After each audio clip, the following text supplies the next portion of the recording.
आप लोगों को ये बात भी समझनी चाहिए कि जो वर्षा होती है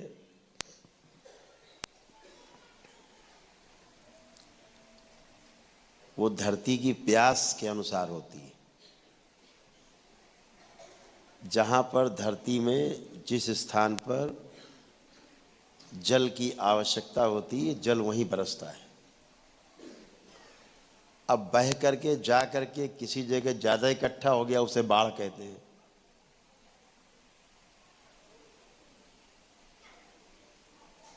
जहाँ जितने जल की आवश्यकता है, पृथ्वी उतने जल को अवशोषित कर लेती है, अपने में समा लेती है। जैसा हमने पहले भी कई बार कहा कि सृष्टि में कोई भी तत्व कभी भी कम ज़्यादा नहीं होता। हमें लगता है कि यहाँ पानी की कमी हो गई और पानी का जो जल स्तर था वो काफ़ी नीचे चला गया, वो हम लोग ज़्यादा दोहन कर लिए तो ज़्यादा नीचे चला गया, इतनी बात है।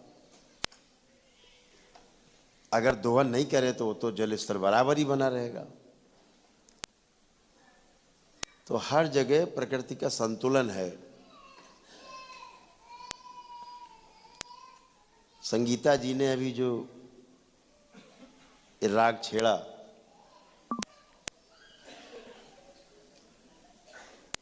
समय के अनुसार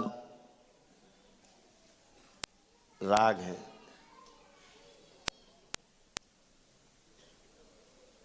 वर्षा काल में ही वर्षा होगी। अगर आवश्यकता नहीं है तो अनावश्यक वर्षा नहीं होगी। अभी आप पानी बरसने लगे तो अभी पकौड़ी अकौड़ी अच्छी लगने लगेगी। पानी बरसा, बोले आज पकौड़ी हो जाए, आई डिमांड अंदर से। सर्दी रहती है तो मूंगफली हो जाए। अब ये मूंगफली आपको गर्मी में अच्छी नहीं लगेगी और बरसात में तो बिल्कुल अच्छी नहीं लगेगी खाने में, और वही मूंगफली सर्दी में आपको बहुत अच्छी लगेगी। हर चीज का सृष्टि में एक व्यवस्था है पूरी। चीज स्वादिष्ट लग रही है, स्वाद है उसमें, मतलब हमारे मतलब की है। कोई सब्जी उगती है, जैसे फूल गोभी है, अभी इस समय खूब चल रही है, बड़ा स्वाद है। अब यही खाना चाहो फूल गोभी बरसात में तो आपको स्वाद ही नहीं आएगा उसका। आधुनिक जगत में जो लोग फसल से के समय की जो आउट हो गई चीजें वो खाने में अपने को बड़ा आदमी समझते हैं, इससे बीमारियां उत्पन्न होती हैं। ऐसे ही राग हैं, अगर समय के अनुसार ना सुना जाए तो शरीर में उत्साह के स्थान पर आपके अंदर उल्टा रस रसायन पैदा कर देगा और आपको अच्छा भी नहीं लगेगा, उतना आनंद भी नहीं आएगा। तो प्रातः काल की अलग है रागिनी, शाम की संध्या काल की अलग है, रात की अलग है। हर समय का अलग अलग है। सुनने में भी स्वाद है, खाने में भी स्वाद है, सूंघने में भी स्वाद है। तो हमारी जितनी भी इंद्रियां हैं ये एकदम समय पर आपको सूचना देती है। कितना सुंदर व्यवस्था की प्रभु ने कि भोजन बना तो सबसे पहले जो आपको भोजन आपकी नाक करती है, सुगंध आती है, हाँ भाई आज कोई अच्छा बन रहा है, तो पहले नाक। और आप भोजन कौर तोड़ते हो तो पहले नाक ही आती है। अच्छा सुगंध ठीक है। फिर आँख से भोजन करते हैं। हाँ यार ठीक तो बना लग रहा है, अच्छा लग रहा है देखने में, तो लोग गार्निश वगैरह करते हैं खूब कि आँखों से भी अच्छा लगे। तो आँखों से भोजन करता है आदमी। उसके बाद फिर जो है वो मुंह में जाता है, फिर जिह्वा स्वाद लेती है उसका। ऐसे कहते कितनी सुंदर व्यवस्था है। यानी मुंह में जाने के पहले नाक बैठी सूंघने के लिए, खुशबू है कि बदबू है, आपके स्वाद के अनुकूल है कि स्वाद के विरुद्ध है। कितना सुंदर है व्यवस्था। ये नहीं कि नाक इधर पीछे लगी है तो पहले भोजन तोड़े, एक बार नाक को सूंघाए, फिर आँख को दिखाए, फिर खाए, ऐसा नहीं। सब सिस्टम यही लगा हुआ। कभी लगा रहा होगा पीछे नाक आँख, लाखों करोड़ों साल पहले कभी रही भी होगी। तो जैसी आवश्यकता बनती जाती वैसे वैसे प्रकृति व्यवस्था बनाती जाती है। अब जैसे आज अब आवश्यकता पड़ी, आपका समय आया, तो आप बाबा की शरण में और बाबा से मंत्र दीक्षा ले रहे, कोई तंत्र दीक्षा लेगा, तो समय आया ना, तो समय ही से ही हर चीज अच्छी लगती है, हर चीज समय से। तो संगीता जी को पुनः धन्यवाद, इतना सुंदर संगीत, सुमधुर संगीत हम लोगों के सामने प्रस्तुत किया। उनको बहुत बहुत धन्यवाद। संगीता जी हम लोगों को जब आती हैं तो संगीत वर्षा करके हम लोगों को नहला धुला के शुद्ध कर देती है। पीछे से मनीष भैया गा रहे थे जय जय राधा रमण हरि बोल, एक लाइन बोली थी इन्होंने, तो अभी सुनेंगे अब आपको भी। तो हर चीज व्यवस्था के अनुकूल है। अगर अनुकूल नहीं होता कोई तो हमारी स्मृतियां अनुकूल नहीं होती हैं, जिसके कारण हमें तमाम दुख भोगने पड़ते हैं। अब जब स्मृतियां अनुकूल करने का आपके पास सूत्र हाथ लग गया है, गड़बड़ स्मृति आई, आंख बंद की, बाबा माँ को ध्यान किया, बाबा जरा ये स्मृति नष्ट कर दो, माता जरा स्मृति नष्ट कर दो, हो गई नष्ट।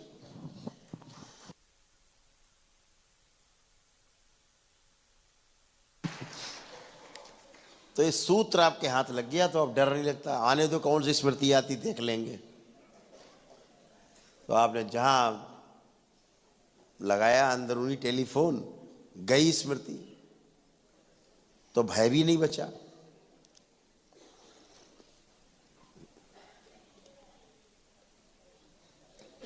भय भी नहीं बचता। भय तभी तक रहता है जब तक भ्रम रहता है। अगर भ्रम समाप्त हो जाता है तो भय अपने आप नष्ट हो जाता है। आप रास्ते में जा रहे हैं अंधेरी रात में, कहीं रस्सी पड़ी है, अब आपको भ्रम हुआ कहीं सांप तो नहीं है, तो जहां भ्रम हुआ वहां भय आया। आपने टार्च जलाई, अरे तो रस्सी है, तो भ्रम समाप्त, तो भय नष्ट। यही व्यवस्था है। ज्ञान आपके भ्रम को नष्ट कर देता है। जैसा हमने पहले भी कहा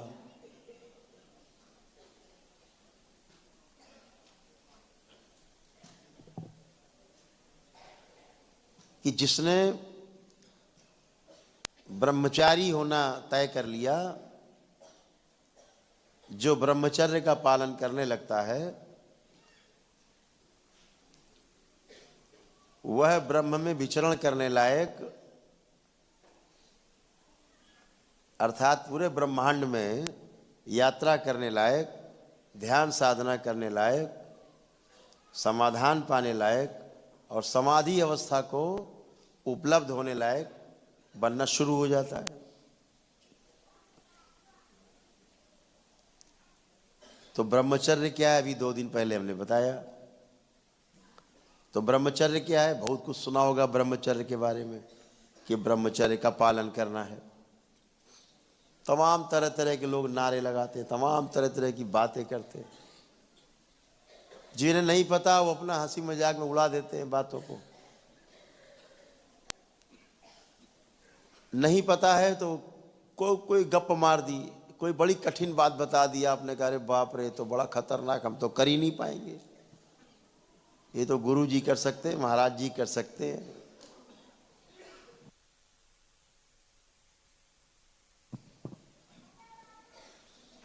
तो ब्रह्मचर्य का अर्थ क्या है, इस पूरी सृष्टि में जो कुछ भी है उसको ठीक ठीक वैसा ही समझ लेना, न कम न ज्यादा, सही सही समझ लेना। यानी कोई भ्रम नहीं बचा, सही सही समझ लेना और समझ करके उसके अनुसार जीने लगना, यही ब्रह्मचर्य है। कितना सीधा साधा ब्रह्मचर्य का अर्थ है।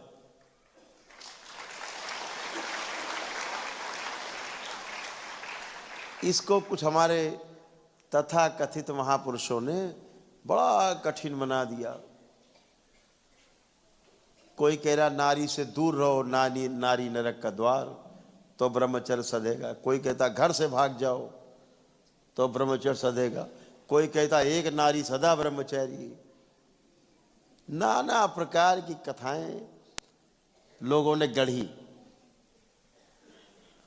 लेकिन रास्ता नहीं निकलता इन चीजों से। ये सब भ्रम है और ये सब बातें किसी को स्वीकार भी नहीं होती। अगर ईश्वर ने शरीर दिया है, इसको चलाने के लिए भूख पैदा की है, भोजन करना पड़ेगा, लेकिन भोजन संतुलन में किया जाए।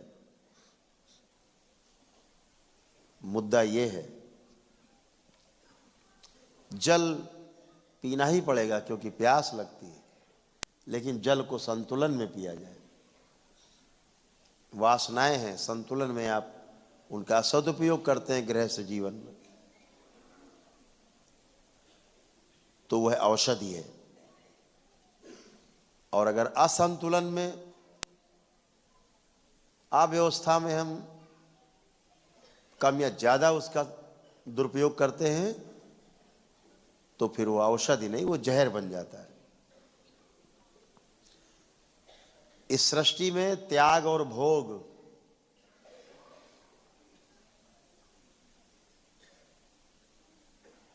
बहुत त्याग कर देना, अति भोग में चले जाना, डूबे भोग में, नंगे होके घूम रहे हैं, या तो इतने कपड़े लाद लिए कि यही नहीं पता लग रहा कितने कपड़े पहने हैं। क्या दोनों ठीक है? अगर मौसम के अनुसार हमें जितनी आवश्यकता उतना हम कपड़ा पहन लें, ये ठीक है कि नहीं ठीक है? तो हम जब सदुपयोग करते हैं तो स्वयं को भी अच्छा लगता है। तो हम सृष्टि के नियमों को जान लें, सृष्टि के नियमों को जान करके हम उसी प्रकार से हमारा आचरण हो जाए, वैसा हम जीने लगें, इसे ही ब्रह्मचर्य कहा गया।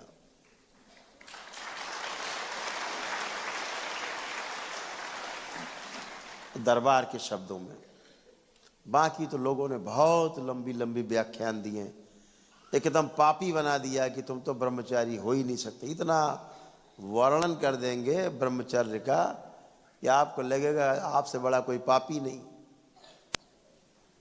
तो चीजों को समझना है, शब्दों में नहीं जाना है, अपने अंदर अनुभव में ले जाना है।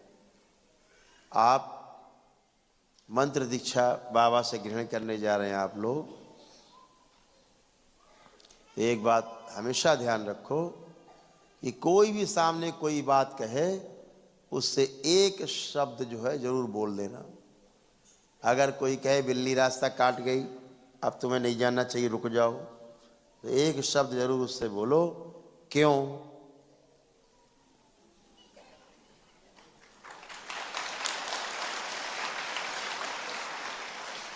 नहीं नहीं अशुभ होता है।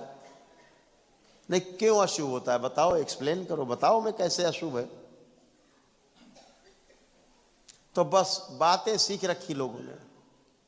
नहीं सवेरे काना आदमी देख लिया तो दिन खराब हो गया। अरे भाई ये कौन सी बात हुई, हमें लग रहा काने ने आपको देख लिया उसका दिन खराब हो गया।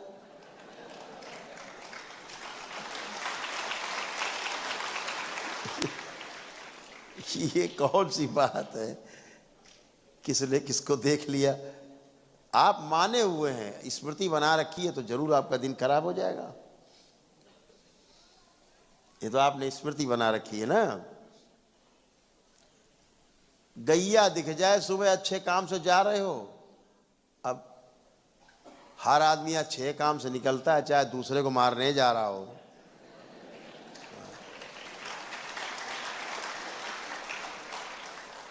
बोले अच्छे काम से जा रहे, अगर गैया दिख जाए वो बछड़ा दूध पी रहा हो, आहा सुबह सुबह माने।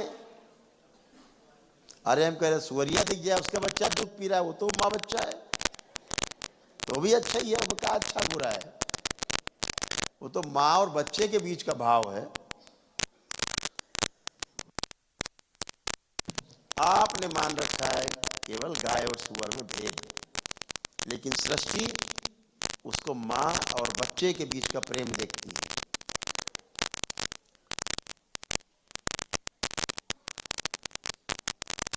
हमें गरीब अमीर दिखता है,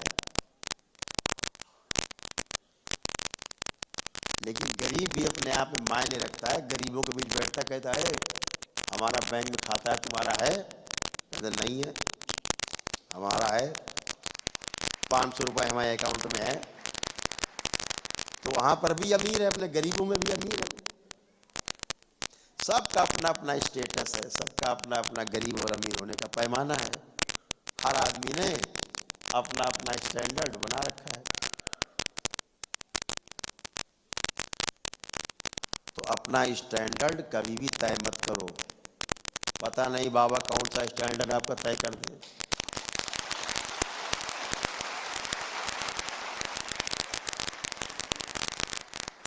ये माँ आपको पता नहीं किस जगह पैमाने पे खड़ा कर दे। आप मांगो कि माँ हमें लखपति बना दो, पता नहीं अम्मा की इच्छा हो करोड़पति बनाने की, तो आप तो लखपति में रह गए। तो हमें सिर्फ मांगना है भैया दे दो, जो कुछ हो दे दो अम्मा।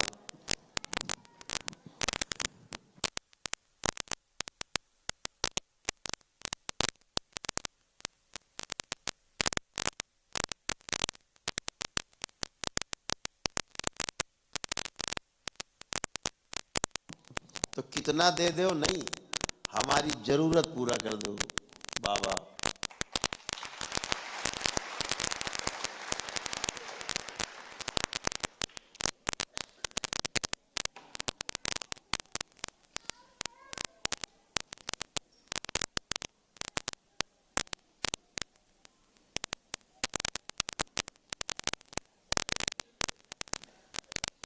तो कभी पैमाना सेट नहीं करना है, क्योंकि पैमाना कोई होता नहीं, पैमाना हम ही बनाते हैं। हम ही गांव बनाते हैं, रेखा सीमा रेखा, हम ही जिले की सीमा रेखा बना लेते हैं। ये जिला हमारा, वो जिला तुम्हारा, प्रदेश की सीमा बना लेते हैं, देश की सीमा बना लेते हैं। हमने बना रखी सीमा।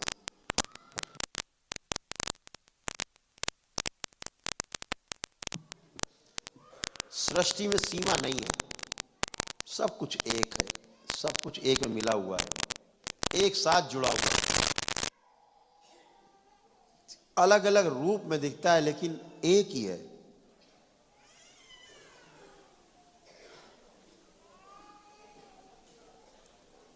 और जिस दिन ये मंत्र आप सीख गए, जिस दिन ये सूत्र आप जान गए, जिस दिन आपको इसकी चाबी मिल गई, पूरी तरह समझ में आ गया कि कुछ भी अलग अलग नहीं है, हम सब एक हैं, पूरी सृष्टि एक है, एक ही क्षण में सबसे प्रेम हो जाएगा।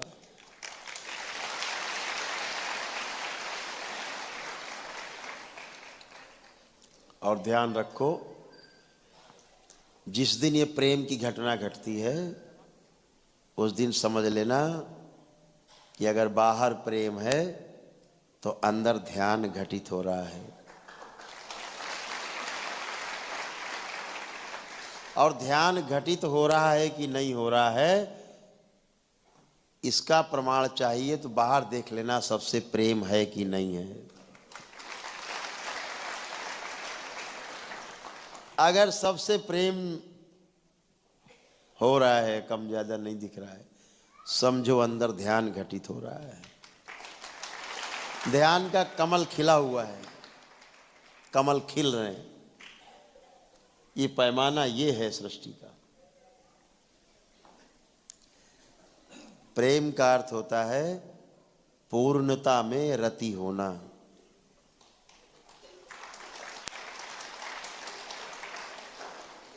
ये पराकाष्ठा है एकत्व की, अद्वैत की पराकाष्ठा है। एको हम द्वितीयो नास्ति।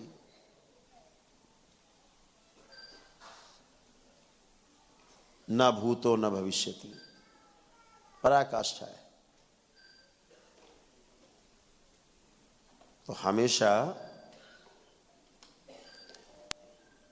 अपनी दृष्टि को संकुचित मत होने देना। दृष्टि को खुला रखना, फैला के रखना। सब में अपने को देखने की कोशिश करना।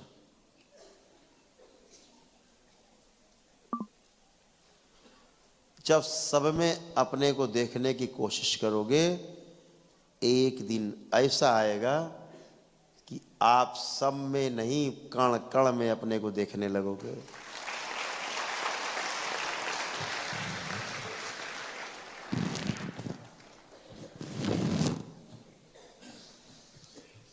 और जब आप कण कण में अपने को देखने लगोगे, इसे ही प्रेम कहते हैं।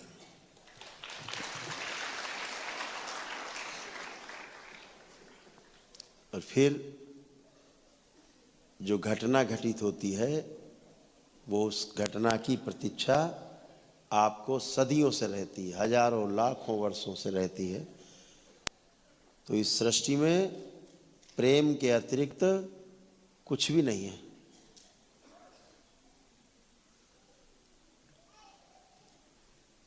और सब जुड़ा हुआ है। अभी आप रास्ते में जा रहे हो, किसी गरीब आदमी को, रिक्शे वाले को, या कोई गरीब आदमी को, सब्जी ठेले वाले को कोई मार पीट रहा हो, तो आपकी गाड़ी का ब्रेक अपने आप लग जाएगा और बगैर पूछे आप नहीं मानो, भैया क्यों मार रहे हो? क्या लगता है सब्जी वाला आपका? क्या लगता है रिक्शे वाला, ठेली वाला आपका? लेकिन वह संबंध जो बना हुआ है सृष्टि में, प्राकृतिक संबंध बना है। पिट रिक्शे वाला रहा है, चोट आपको लग रही है, आप जाके उसको बचाते हो कि नहीं, खबरदार मत मारना। ये इस बात का प्रमाण है कि कुछ भी अलग अलग नहीं है, सब जुड़ा हुआ है। जो जितना जुड़ा हुआ महसूस करता है, वो उतना ज्यादा तेजी से सक्रिय होता है।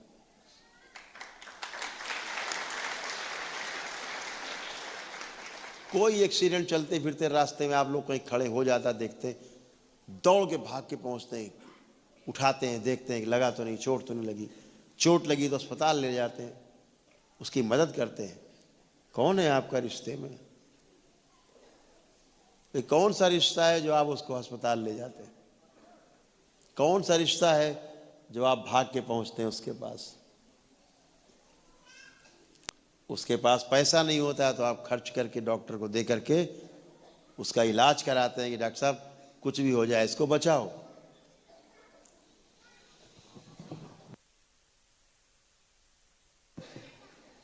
तो ये सारे संबंध हैं। संबंध की पहचान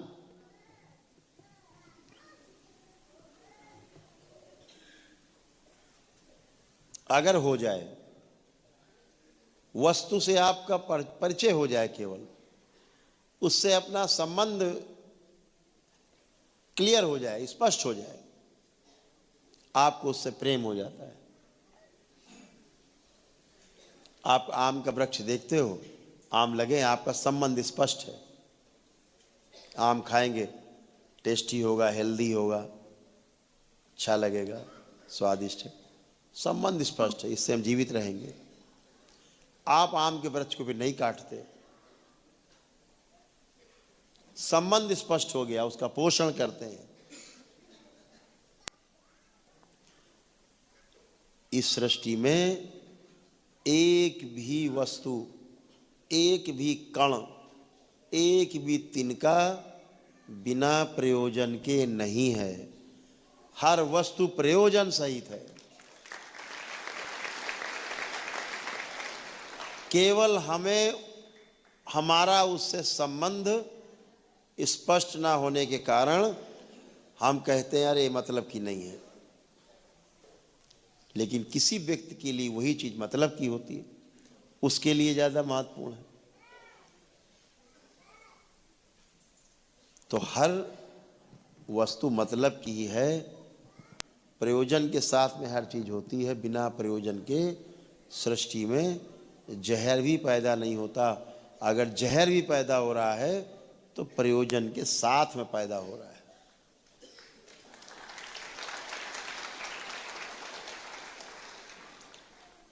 तो हर बात को यही समझना है।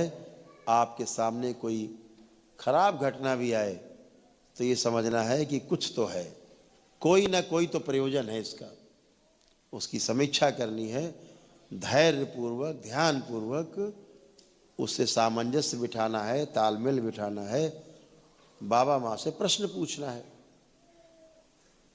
स्पष्ट हो जाना है और आनंद में बने रहना है। तो कभी भी चाहे परिवार हो और चाहे समाज हो, चाहे पूरी सृष्टि हो, ये जरूर समझ के चलना है कि हमारा संबंध सबसे है और संबंधों की पहचान करते चले जाना है। यही जीवन है और इसी में सफलता है। इस बात को हमेशा ध्यान।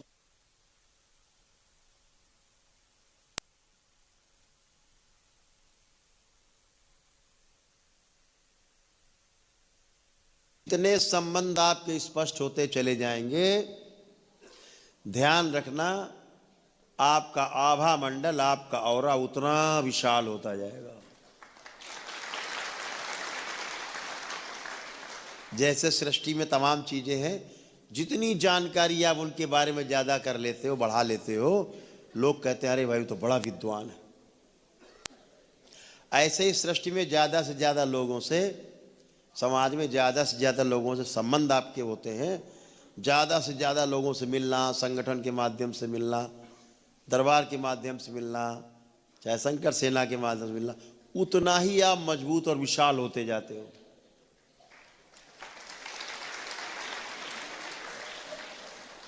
तो विशाल होने के लिए और कुछ नहीं करना है, केवल संबंध को पहचानना है और संबंध को पहचान करके उसका निर्वाह करना है।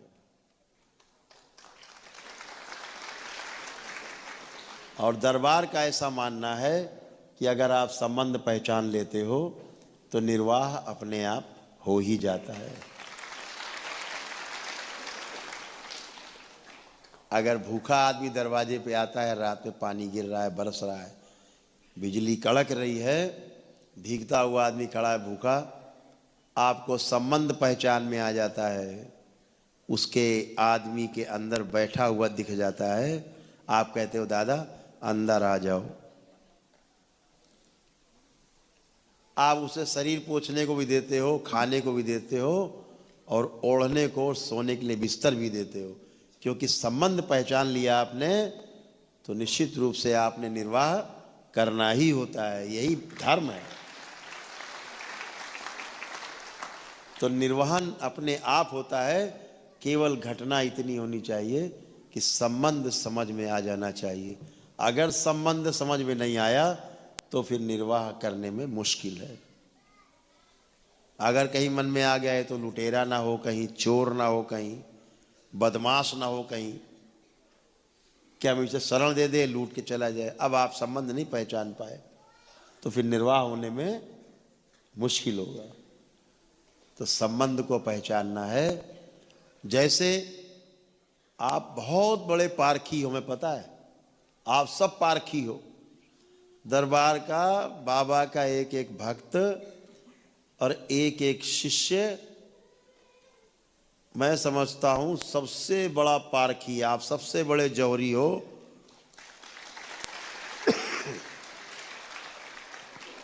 जौहरी क्यों हो? जिसने बाबा और मां को पहचान लिया, उससे बड़ा जौहरी तो इस सृष्टि में कोई।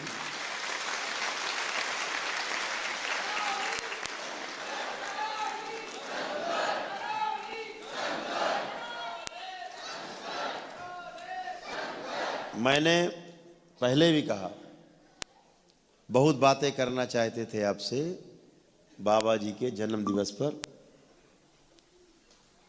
अभी भी बहुत बातें करना चाहते, लेकिन अभी शरीर थोड़ा स्वास्थ्य की प्रक्रिया से गुजर रहा है, शुद्धिकरण से।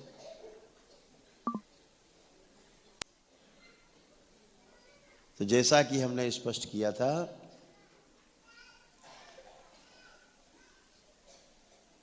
खुले खुले शब्दों में कहें कि बाबा जी ही महाअवतार बाबा जी के रूप में अभी तक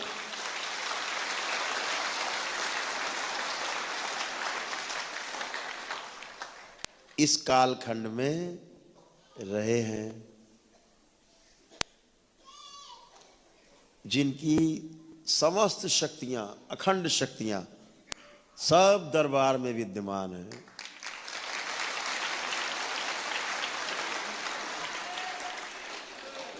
आप हर क्षण उसका अनुभव करते हो।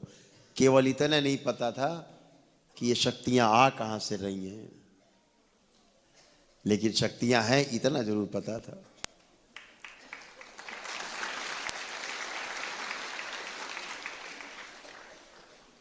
तो परम पूजनी बाबा जी को जिसने पहचान लिया, उससे बड़ा जौहरी कोई संसार में हो नहीं सकता। और इसलिए अब आपको कोई धोखा दे नहीं सकता।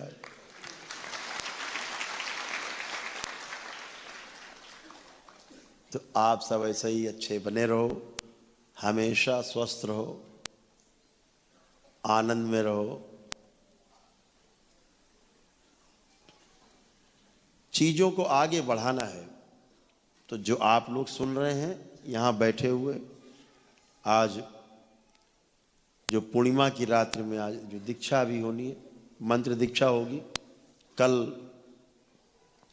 प्रातःकाल जो तंत्र क्रिया योग में जो दीक्षा के लिए जो लोग सिलेक्शन होंगे, वो प्रातःकाल 10 बजे से उनका सिलेक्शन होगा तंत्र में, तंत्र क्रिया योग के लिए, प्रत्येक चरण के लिए।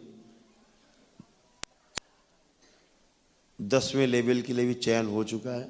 उनमें से जिनका चयन हो चुका है, उनमें से कुछ लोगों से विशेष वार्ता के लिए कोई विशेष दिन रखेंगे, जिसमें बुला करके फिर 2 दिन का 3 दिन का समय उनके साथ लगेगा। सबके साथ एक एक करके वार्ता करनी होगी, ताकि उन सबको सेवा के योग्य बनाया जा सके।